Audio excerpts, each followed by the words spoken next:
Provisión, Ministerio de Gobernación y Desarrollo Territorial. ¿Qué tal? Buenos días. Esta mañana vamos a hablar acerca de cómo reducir la delincuencia en este país, pero desde una óptica distinta. Quédese con nosotros hoy en República.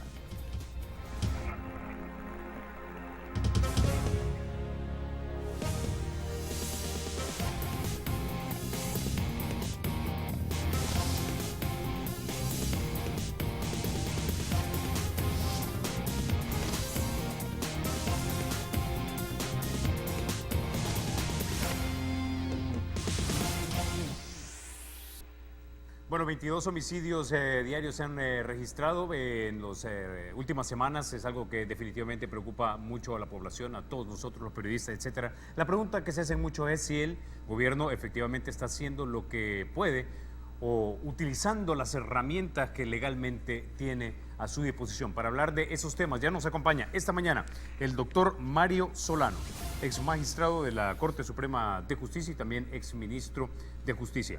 También nos acompaña el doctor René Hernández Valiente.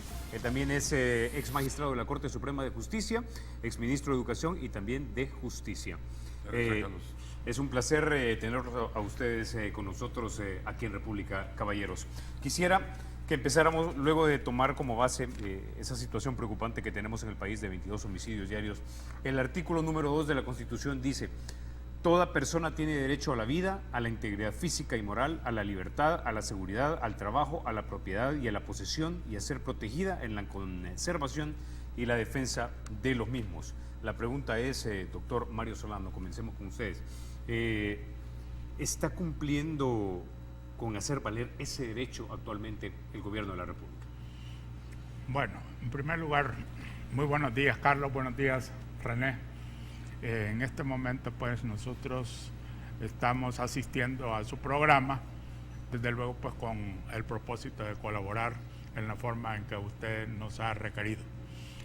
En relación al tema que usted tiene para esta mañana, yo considero de que es difícil decir y afirmar categóricamente de que si un gobierno está haciendo todo lo que debe de hacer a efecto de conceder y otorgar a los habitantes de la República uno de los valores más importantes que hay dentro del Estado, que es la seguridad.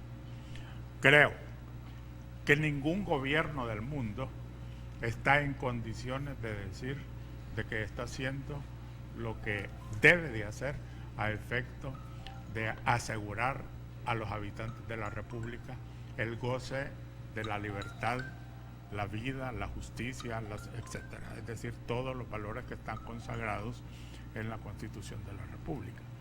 Eso, digamos que en términos absolutos, es imposible decirlo. Si no, pues el Estado prácticamente estaría obligado a atender una red de protección a todos los ciudadanos, de tal manera de que estos no recibieran ningún agravio de ninguna naturaleza de parte de otras personas.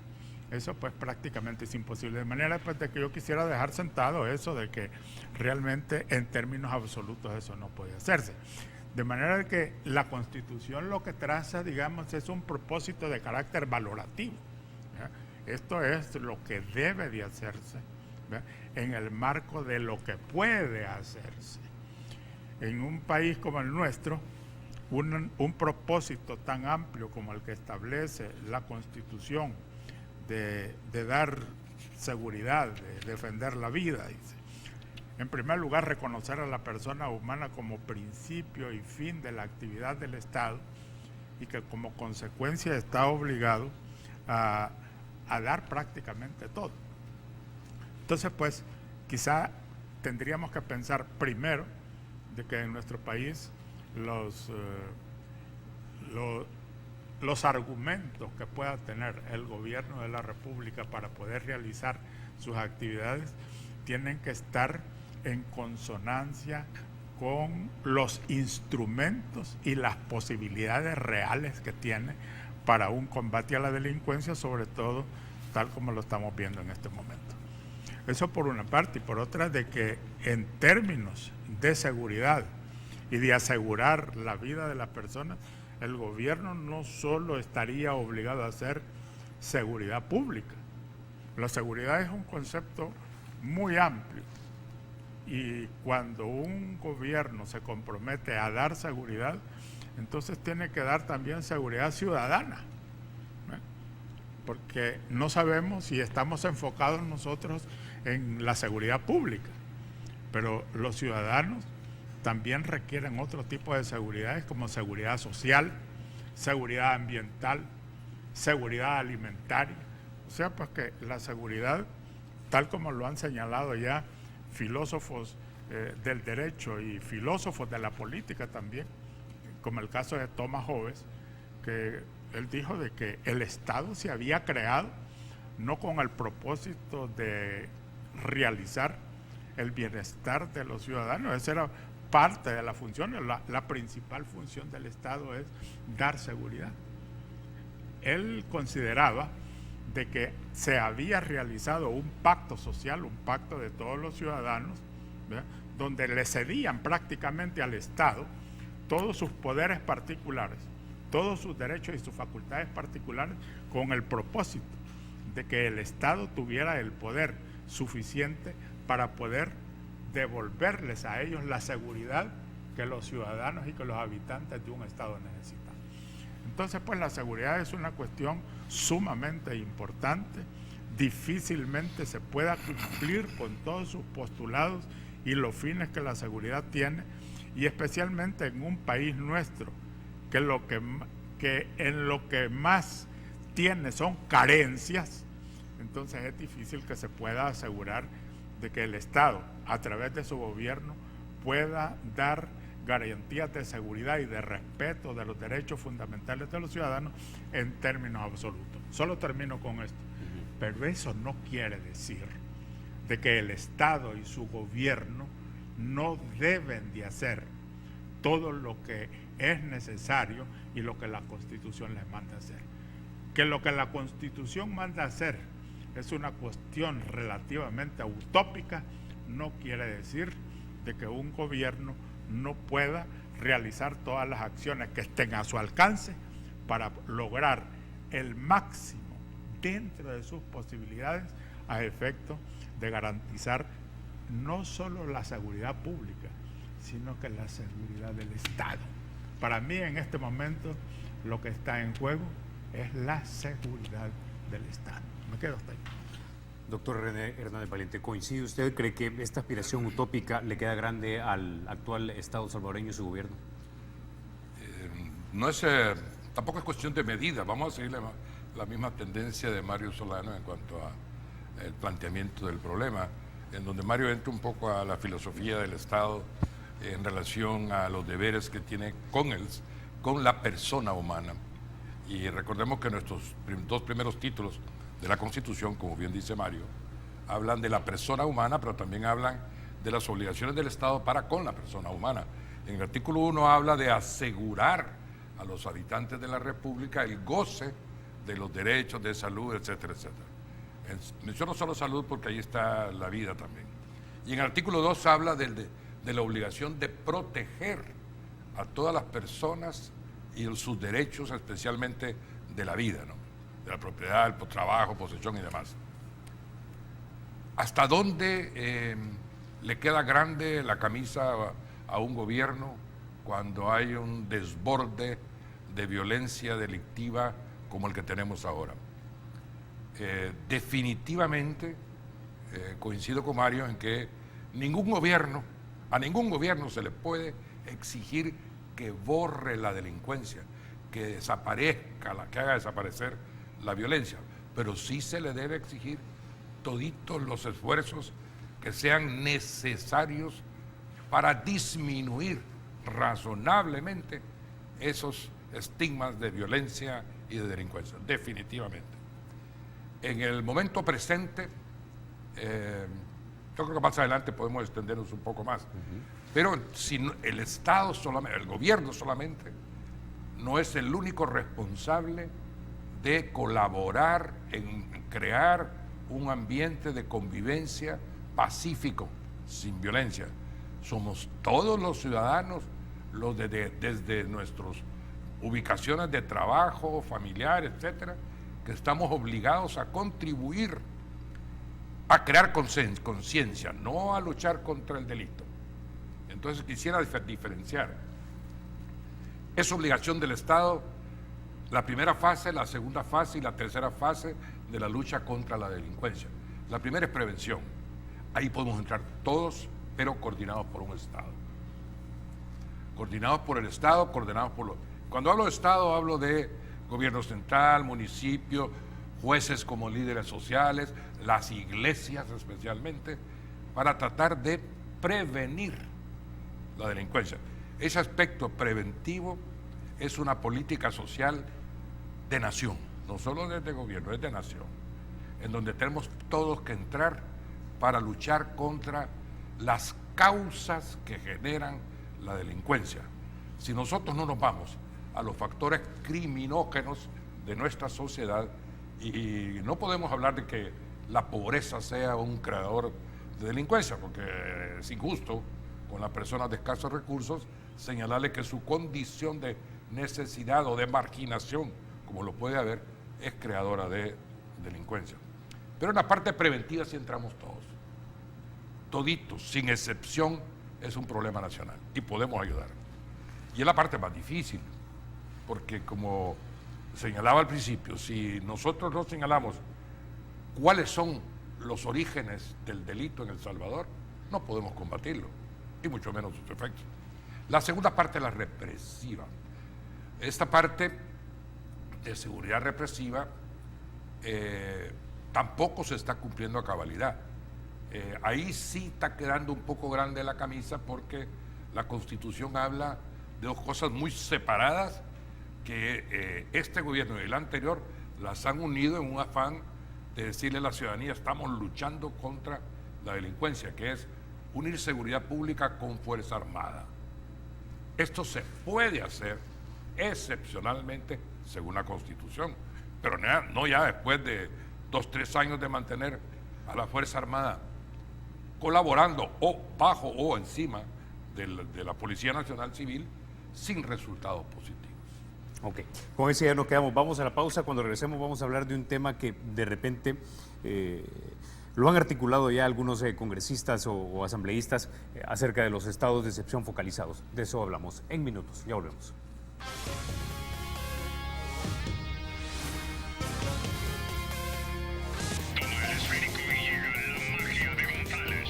El Estado es y será siempre libre e independiente, y no será jamás el patrimonio de ninguna familia ni persona.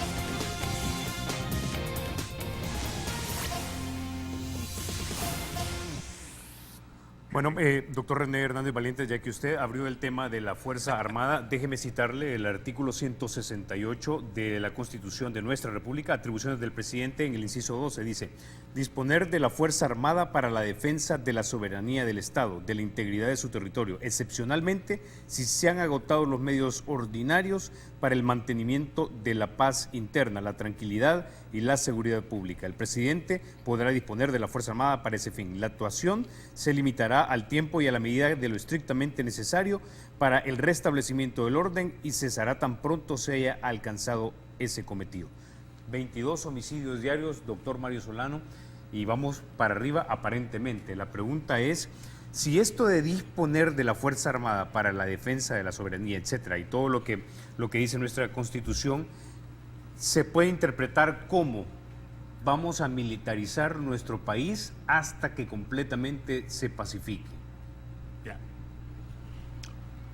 Mire, fíjese que a los presidentes de la República, casi todas las constituciones les asignan una función muy importante, que la Constitución nuestra se la asigna al presidente de la República, que es mantener ilesa la soberanía de la República y la integridad del territorio. Antes pensábamos nosotros que la integridad del territorio solo estaba en peligro en caso de invasión, pero la integridad del territorio está en peligro no solo de los depredadores externos, sino que también de los depredadores internos. ¿Qué queremos decir con esto de depredadores? Son todos aquellos que prácticamente vulneran los bienes y las riquezas territoriales y el control de los territorios. Entonces el presidente de la República tiene por función la de mantener ilesa la soberanía de la República y la integridad del territorio. En este momento no sabemos ya si el Estado o el gobierno ha perdido el control de la integridad de su territorio en el marco interno, no digamos ya del marco externo. También el presidente de la República, por disposición constitucional, debe de procurar la armonía social y conservar la paz y la tranquilidad interiores y la seguridad de la persona humana como miembro de la sociedad, que es lo que estábamos diciendo anteriormente, un legado que deja el constituyente al presidente de la República que prácticamente puede superar no solo sus capacidades propias, sino que su capacidad como gobernante y como gobierno. Esto de dar seguridad a la persona humana como miembro de la sociedad. Pero las constituciones no dicen otra cosa. Todas las constituciones dicen lo mismo cuando hablan del presidente de la República. Para el caso, la constitución alemana le dice al presidente de la República Alemana: ¿qué juras? Le dice, ¿qué protestas? Y él le dice: juro consagrar mis fuerzas al bien del pueblo alemán, al bien del pueblo alemán, acrecentar su bienestar y evitarle daños. Ahí en esas tres cosas está consagrado prácticamente toda la filosofía, ¿eh?, que debe de cumplir un presidente de la República: evitarle daños a los ciudadanos. Lo que dijo Hobbes: nos vamos a reunir y vamos a consagrar nuestras capacidades particulares de hacernos daños, se la vamos a consagrar a un ente que es el Estado, para que el Estado evite que nos hagamos daño. Y eso lo conserva el pueblo alemán a través de su constitución. Y lo mismo le dice la constitución al presidente de la República, que debe, dice, velar o procurar la seguridad de la persona humana como miembro de la sociedad. Es decir, la seguridad en todos aspectos. La seguridad que hemos señalado como seguridad pública, como seguridad ciudadana, como seguridad humana, como seguridad alimentaria, como seguridad social, como seguridad ambiental, es decir, como todo. Pero para eso, un presidente de la República debe tener un plan de gobierno claro, que sea dado a conocer al país. El plan no lo hace el presidente de la República, el plan lo traza el Consejo de Ministros. Hay un consejo. Yo no sé para qué se nombran tantas comisiones y tantos comités cuando el gobierno de la República tiene por constitución un Consejo de Ministros que elabora el plan de gobierno. Y en el plan de gobierno debe estar el plan de seguridad del Estado en todas sus dimensiones. Me quedo hasta ahí con esa parte por lo siguiente que dijo el doctor Hernández Valiente. ¿Qué ocurre en estas circunstancias cuando tenemos de que prácticamente las capacidades del Estado han sido desbordadas por la delincuencia? Que tenemos que echar mano de la Fuerza Armada. Ese es un punto que René lo menciona y que creo yo que debe someterse a más debate. Es decir, usar de la Fuerza Armada para que haga labores de seguridad pública. Entonces tiene que estar sometido a las leyes civiles, en mi opinión. Porque no puede ser de que los elementos de la Fuerza Armada vengan en función militar, sino que tienen que venir en funciones civiles y a comprometerse a realizar sus acciones en el marco que la Constitución establece para los miembros de la seguridad pública, donde prácticamente le dicen: ustedes cuando hagan función de seguridad pública tienen que tener en cuenta el respeto de los derechos humanos de todas las personas. Ese punto creo yo que vale la pena tratarlo. Ahora, esa es la opinión del doctor Mario Solano, pero mucha gente, doctor, que de repente nos está escuchando en la casa dice: no, es que si queremos a los militares es actuando como militares. La pregunta es si en este artículo de la Constitución, en el 68, cuando se habla de disponer de la Fuerza Armada para asegurar la paz interna, la tranquilidad y la seguridad pública, estamos hablando de un uso dosificado de la Fuerza Armada como actualmente se está haciendo, o si se trata del uso desatado del poder coercitivo y militar de la Fuerza Armada para pacificar el país. El doctor solamente le añadió un elemento más. Si actúan como policías, estarán amarrados, según algunas personas, como están actualmente los policías. No hay ningún artículo de la Constitución que faculte el uso discrecional al presidente de la República como comandante general de la Fuerza Armada para usar a la Fuerza Armada como se quiera, sin restricción, como usted lo menciona. Muy por el contrario. Tenemos que ser muy claros en que tenemos dos cuerpos armados en el país. Uno con extremas limitaciones, pues digo extremas porque efectivamente las tienen, son incapaces de vencer la delincuencia con las armas que tienen. Los delincuentes tienen mejores armas que los policías. Y esto es una queja de la Dirección de Policía, no soy yo el que lo digo. Pero eso se llama cuerpos de seguridad, que tienen un estamento, una formación académica, y la Fuerza Armada, que tiene otra función constitucional, aparte, ajena y distante de la seguridad pública. La Fuerza Armada tiene su función de defender la soberanía, la integridad del territorio, y el presidente de la República, que está aquí arriba, el presidente tiene la facultad de excepcionalmente usar la Fuerza Armada en algunas condiciones de extrema gravedad que la misma Constitución señala. Ahí surge el primer requisito. Tienen que ser casos extremos en donde hay una crisis tal que solamente la Fuerza Armada pueda coadyuvar a la solución de esos problemas que pueden ser de calamidad, tal como se señala en los regímenes de excepción, tal como se señala en el 169, cuando la armonía social, la paz interna requieren. El presidente tiene la excepcionalidad, primera condición y de fondo. Después, hay otras condiciones para poder usar la Fuerza Armada por el presidente, que para borrar esa pregunta suya de si discrecionalmente lo puede hacer. No, por un plazo determinado y con rendición de plazo corto, con rendición de informe, e inclusive llevarlo a la Asamblea Legislativa el informe si acaso quiere prorrogar el uso de la Fuerza Armada para determinadas circunstancias. Entonces, todo eso hace que el uso de la Fuerza Armada sea limitante. A mí no me gustó la expresión, lo diré muy sinceramente, me preocupó la expresión del ministro de la Defensa cuando dice, estamos listos a actuar cuando el presidente quiera. ¿En qué condiciones? Las condiciones tienen que ser primero, tienen que prevalecer ciertas condiciones para que el presidente pueda usar de la Fuerza Armada. El presidente no ha dicho nada al respecto.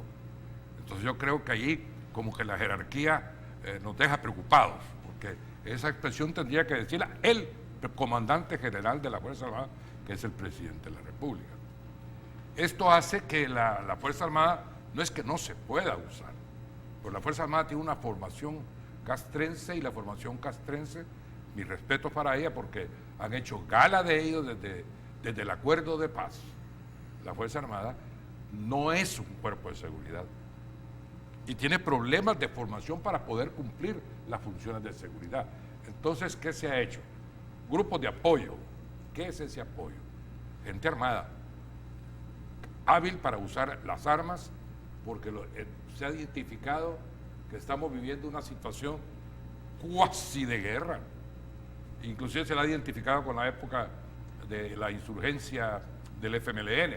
Yo creo que no, para mí sería un horror pretender que una lucha que se identificó como lucha cívico-militar, la guerrilla y las Fuerzas Armadas, tenga beligerancia ahora que estamos tratando de vencer la delincuencia organizada, el crimen de jóvenes que colectivamente se han dedicado a asesinar ciudadanos, o jóvenes también.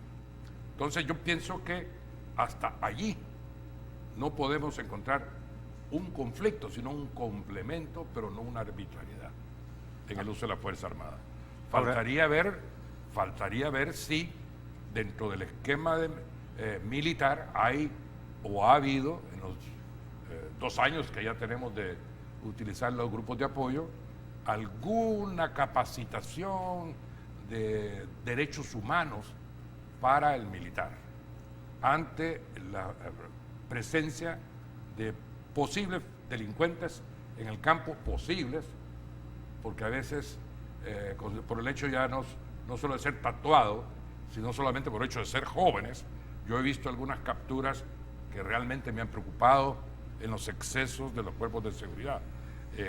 Me han preocupado porque no sé cuál ha sido el resultado, si los han soltado, no los han soltado, pero solo por el hecho de ser jóvenes y estar en una zona conflictiva, ya se los tilda de delincuentes. Ahora, doctor Mario Solano, a su juicio, y digamos, haciéndome eco de lo que sé que mucha gente piensa en la calle, es la paz interna, básicamente ya la perdimos. Hay zonas donde yo tengo que pagar por entrar a mi colonia, tengo que pagar para salir, tengo que apagar mi radio a tal hora, me revisan mi celular para ver qué tipo de música llevo. Básicamente la paz interna ya la perdí. Entonces, ¿no le da eso facultad al presidente de la República para disponer de la Fuerza Armada de una manera más desatada? Eso es lo que preguntaría a la gente. Mire, yo le acabo de mencionar a usted de que el Estado o el gobierno ha perdido el control territorial. Lo que usted me dice confirma exactamente lo que estamos hablando. Se ha perdido control territorial. De manera pues de que yo no dudo de que la Fuerza Armada puede entrar a colaborar en algunos aspectos en los que realmente el Estado o el gobierno ya no tiene la capacidad como para poder mantener la paz interna y la tranquilidad y la seguridad pública. Pero la Constitución es bien específica en el tratamiento de este tema. No se pueden disponer de batallones solamente porque sí, como que si vamos a la guerra. La Constitución dice otra cosa. Y yo realmente en este momento comparto con René de que realmente la ciudadanía, y usted también lo acaba de mencionar, la ciudadanía quisiera soluciones al problema. Pero lo único es de que si tomamos cualquier tipo de solución, entonces en lugar de resolver el problema lo vamos a agravar. El gobierno tiene la obligación, tiene un consejo en este momento de seguridad pública que podría dar los aportes técnicos, jurídicos, sociales, etcétera, para ir creando una política de seguridad pública o de seguridad ciudadana para que el gobierno pueda realmente ir dando los pasos acertados. Pero realmente de lo que haya hecho el Consejo es muy poco lo que se conoce. No se puede dar una opinión razonable de lo que hacen porque no sabemos qué es lo que hacen. Pero quedémonos entonces con lo que dice la Constitución y yo traslado a la ciudadanía que está muy preocupada y todos estamos preocupados por esto, pero no se puede salir del marco de la Constitución. Si usted hace o pretende hacer labores de seguridad pública o de seguridad ciudadana o de seguridad del Estado o de lo que sea y se sale del marco de la Constitución, entonces prácticamente hemos caído en la ley de la selva. Es decir, no, ya casi estaríamos entonces dándole confianza a aquellos que dijeron de que o tenemos un Estado fallido o tenemos un gobierno fallido. En el momento que el gobernante, ya sea el presidente de la República, Poder Judicial o Poder Legislativo, se sale de la Constitución, estamos en presencia de Estado fallido. La Constitución es muy clara en ese sentido. Yo creo que vale la pena leer la disposición para ver qué es lo que dice. El presidente de la República, dentro de sus facultades, dice, puede disponer de la Fuerza Armada excepcionalmente. Eso es lo primero que hay que ver, que es una figura excepcional, no es cosa de todos los días, ¿no? Si se han agotado los medios ordinarios para el mantenimiento de la paz interna.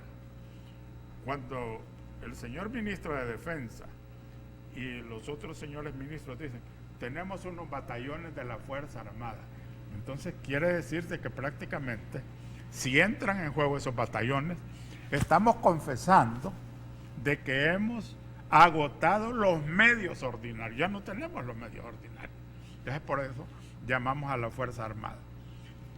El presidente de la República dice, podrá disponer de la Fuerza Armada para ese fin. ¿Cuál es ese fin? La seguridad pública. Es decir, los que vienen de fuera, no obstante su calidad de miembros del ejército, se incorporan a la acción de seguridad pública para realizar fines de seguridad pública en el marco jurídico y constitucional que establece de que todas las acciones en materia de seguridad son acciones que deben de hacerse con absoluto respeto a los derechos humanos. Ok, bueno, me Solo quedo con eso. permítame terminar con esto, que algo de esto mencionó el doctor Hernández Valiente y que vale la pena dejarlo claro, de que es la única vez donde el presidente de la República tiene que informar a la Asamblea Legislativa de lo que está ocurriendo, hacer informes periódicos, y que cuando ya se termina esa acción de la Fuerza Armada en el campo de la seguridad pública, tiene que rendir un informe circunstanciado de lo que ha hecho. De manera pues de que no es cosa de solamente decir, miren, vengan batallones y a ver qué van a ir a hacer, no. Se trata de trazarle el marco constitucional, mantener el marco constitucional, porque el mayor riesgo y el mayor peligro para el gobierno y para el Estado es que se pierda el control constitucional. Bueno, debo entender entonces, me están pidiendo la pausa, pero que básicamente con esta medida de los 3 batallones, el presidente Sánchez Serén, aunque no lo diga abiertamente, estaría diciendo que se han agotado los medios ordinarios para mantener la paz interna. Bueno, con eso ya nos quedamos, vamos a la pausa y ya volvemos.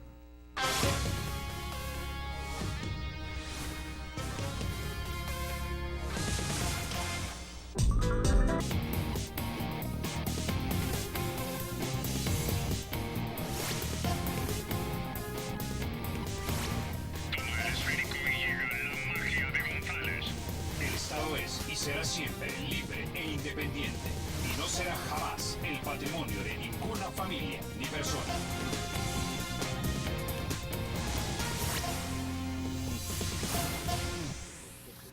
Bueno, doctores, nosotros ya hemos escuchado esto de boca de varios políticos de diferentes partidos, básicamente los estados de excepción focalizados.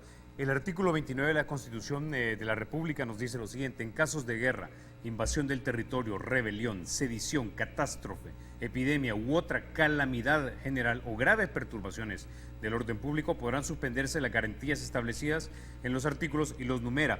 Y dice, esto se hará por medio de decreto del órgano legislativo o del órgano ejecutivo. Es decir, básicamente entiendo acá que podríamos tener ya los regímenes de excepción para lograr retomar el control de territorios simplemente con un decreto ejecutivo del presidente Sánchez Serén. Doctor Hernández Valiente. No, ahí no hay que equivocarse. Es cierto, el presidente tiene la facultad de decretar un estado de excepción en defecto de la Asamblea Legislativa. Esta es una disposición que tiene una explicación histórica. Funcionaba cuando había sesiones, periodos de sesiones en la Asamblea, y había otros periodos en que no había Asamblea Legislativa porque se llamaba en receso, ¿verdad? Entonces, cuando la Asamblea estaba en receso, el presidente de la República tenía la facultad, de lo contrario no habría habido quien, de poder decretar un estado de excepción. Pero no al revés, o sea que no es que el presidente lo pueda hacer cuando le dé la gana y la Asamblea también, no. Esa es una facultad legislativa. ¿Por qué es una facultad legislativa y no del Ejecutivo? Porque se trata de un caso de inaplicación de la Constitución. Así lo llaman los tratadistas hoy en día. Vamos a inaplicar la Constitución desde el momento que dejamos en suspenso la tutela de tales y tales y tales derechos de los ciudadanos, como son el de allanamiento, el de la vivienda, el de no sé, 72 horas, y todos los derechos que se suspenden en un estado de sitio, digamos así se llama, comúnmente conocido por el pueblo para llevar un mensaje de entendimiento. Este estado de excepción tiene la característica de que tiene que ser dado por el órgano legislativo, porque es el que tiene que defender desde del estado, del poder en que se encuentra, la Constitución en primer término. En segundo término, la sala de lo constitucional, pero cuando se ha violado por algún motivo o hay una ley o hay una tutela de derechos fundamentales. Entonces, si la Asamblea es, cuando dice en términos generales, aquí vamos a decretar ese estado de excepción, tiene que haber un condicionamiento. La Constitución es un límite del poder. Fundamentalmente, la Constitución lo que hace es limitar el poder. Aquí viene, ya lo dije al principio, que era una limitación para las facultades del presidente, y aquí viene otra limitación aún para el Poder Legislativo. Tienen que ser los casos señalados como calamidad pública y que se identifican en el artículo 29 para que pueda tener la facultad, la Asamblea. Tiene que ser un caso de guerra, de invasión del territorio, de rebelión, de sedición, de catástrofe, de epidemia u otra calamidad general. O sea que se habla de que tiene que ser algo de esa gravedad o de graves perturbaciones del orden público. No estamos en una grave perturbación del orden público. No estamos. El orden público no. Es la seguridad ciudadana. Lo que está en riesgo es la vida, que son derechos fundamentales que están obligados a proteger el Estado. Un artículo, usted lo leyó, el artículo 1. 1, asegurar el goce. 2, proteger. Pero aquí no estamos en caso de graves perturbaciones del orden público. Yo he podido circular esta mañana desde mi casa a mi oficina y venir aquí. O sea, el orden público se mantiene. Pero la toma del control de algunas zonas por las pandillas no es una grave perturbación al orden público, aunque sea focalizado. Bueno, es que sobre la focalización hay toda una biblioteca que dice que sí, otra que dice que no, en derecho constitucional. Yo creo que es un tema de reflexión. La ciudadanía en general está esperando respuestas, pero no respuestas que no vayan a funcionar, falaces, sino que respuestas que realmente le tutelen su derecho del artículo 1 y 2. La ciudadanía se vuelve cuando los instrumentos de gobierno fallan, como están fallando ahora, en controlar ese número tan elevado de homicidios que hay en el país diariamente. El pueblo se vuelve represivo e invoca la figura de dictadores como Martínez, porque se vuelve represivo ante la incapacidad gubernamental de controlar el fenómeno de la delincuencia.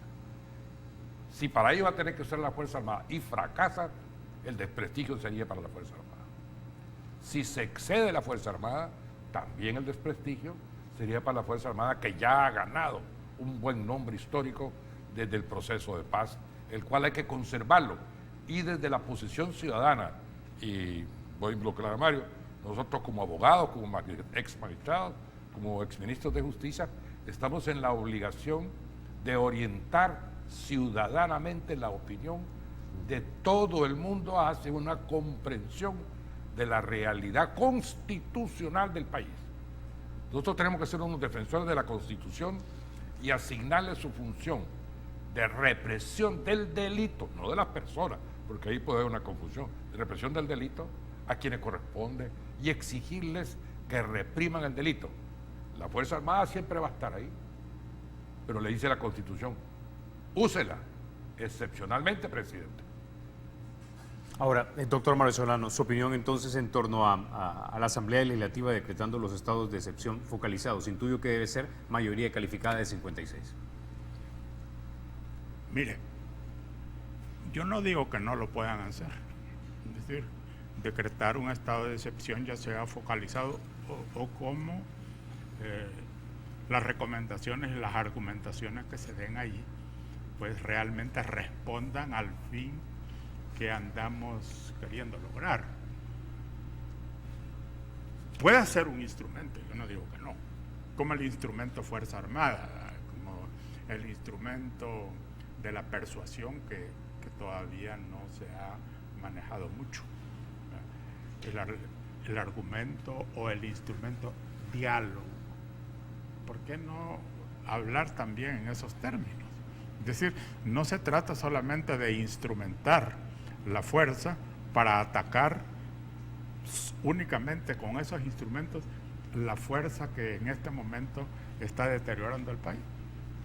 Esa puede ser una solución. Ya se ha utilizado eso. Pero cuando se dio el problema de la guerra anterior, no obstante de que yo no quiero establecer un símil entre una fuerza y otra, pero la realidad es que las dos eran guerra. Y en ese momento prevaleció también la idea de que había que ir a un diálogo, a oír por lo menos, qué es lo que la dirigencia o los dirigentes del movimiento guerrillero en aquel momento pretendían. Y se hicieron los acercamientos. En este momento nadie duda que detrás de todo esto hay una fuerza importante que está manejando estos hilos.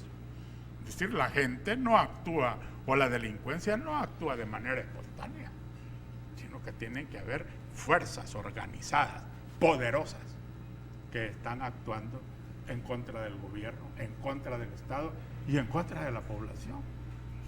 Entonces, yo creo que para poder hablar de los instrumentos que vamos a utilizar, debemos de conocer primero el fin que buscamos. Si no sabemos cuál es el fin que buscamos, difícilmente vamos a encontrar los instrumentos adecuados. Me parece a mí de que teniendo un Consejo de Seguridad Pública que está asesorando al gobierno, y yo he escuchado voces de los miembros de ese consejo de que hablan de la posibilidad de buscar las dirigencias con el propósito de ver qué quieren, qué en el fondo es lo que hay en este proceso delincuencial incontrolable. Porque usted puede decir, no, vamos a ir a atacar y vamos a contrarrestar las acciones delictivas de todo. Y puede hacerte que sea una parte de la solución del problema, pero no lo va a resolver todo. Yo creo que es necesario, y esto creo yo que es lo que dicen los médicos antes de entrar a curar a un enfermo. Yo no puedo darle medicina si no he hecho el diagnóstico de lo que usted tiene. De manera que en esta misma forma el gobierno tiene la obligación de hacer un diagnóstico de la realidad delincuencial del país y saber si efectivamente los instrumentos que quiere utilizar son los instrumentos adecuados para ello, porque si no tendría que buscar otros instrumentos. No quisiera yo dejar la sensación, especialmente a la ciudadanía, de que estamos tratando de meter en la Constitución y de proteger constitucionalmente el proceso delincuencial. No es eso lo que estamos proponiendo. Lo que estamos diciendo es que un Estado y un gobierno no se puede salir del marco constitucional, inclusive utilizando los propios instrumentos que la Constitución le da, como en este caso el uso de la Fuerza Armada, el uso de los estados de excepción, el uso de mantener la tranquilidad pública a través de la persuasión que tiene que haberse con los grupos delincuenciales de algún modo. Yo recuerdo un dato histórico que René lo debe de conocer mejor que yo, que cuando el presidente Cristiano iba a establecer o a entablar las negociaciones para los acuerdos de paz, aquí hubo muchas objeciones que se dieron en el sentido, ¿y de dónde saca el presidente de la República que va a hacer acuerdos o que va a establecer acuerdos de paz con los guerrilleros? ¿Dónde está lo que la Constitución le dice? Aquí, donde le dice que el presidente de la República está obligado a conservar y a guardar la tranquilidad de la República. Okay, bueno, se nos acaba el tiempo, caballeros, doctores. Ha sido como siempre un placer compartir con ustedes. Creo que hemos arrojado luz sobre este tema, sobre los instrumentos constitucionales que el presidente Sánchez Serén tiene a su cargo. Así que muchísimas gracias por estar esta mañana acá con nosotros en República. A ustedes, amigos, los espero mañana a las 6:30 de la mañana. Recuerden, la República es de todos. Hay que cuidarla.